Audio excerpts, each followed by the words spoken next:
నేను మీ డాక్టర్ ఎంజెడి అస్కరి. నా ప్రాక్టీస్ వచ్చేసి నాంపల్లి హైదరాబాద్లో ఉంటుందండి.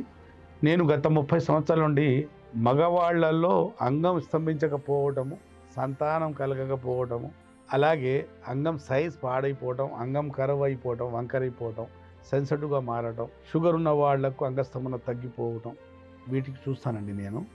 ఇవాళ నా టాపిక్ వచ్చేసి హార్మోనల్ ఈడీ. హార్మోన్స్ తగ్గిపోవటం వల్ల వచ్చే సమస్య ఏంటంటే అంగం సరిగా స్తంభించదు. మగాడికి ఒక మగాళ్ళగా వచ్చే హార్మోను టెస్టోస్టిరాన్ హార్మోను. ఆ టెస్టోస్టిరాన్ హార్మోన్ నార్మల్ ఉన్నంతసేపు మగాడు అంగస్తంభన కోరికలు నార్మల్ ఉంటాయి.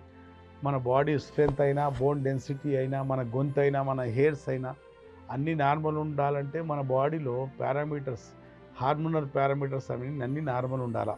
ఒకవేళ హార్మోన్స్ తగ్గిపోయింది అనుకోండి, నార్మల్ కన్నా కిందికి వస్తే అంగస్తంభన కూడా, కోరికలు కూడా తగ్గుతాయి, అంగస్తంభన కూడా తగ్గుతుంది.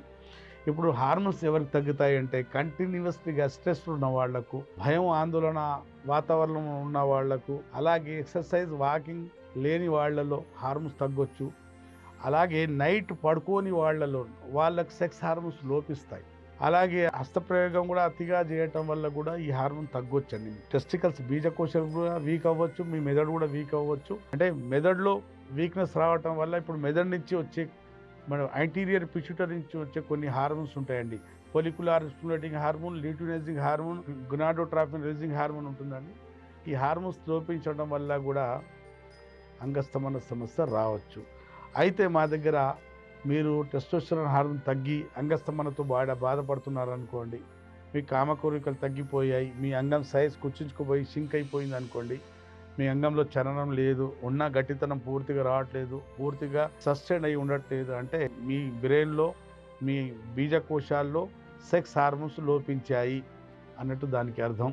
ఒకవేళ మీకు హార్మోనల్ ఈడీ ఉండి ఉంటే, హార్మోనల్ ఈడీ ఎక్కువ శాతం బూతు సినిమాలు చూసే వాళ్ళలో కూడా రావచ్చండి.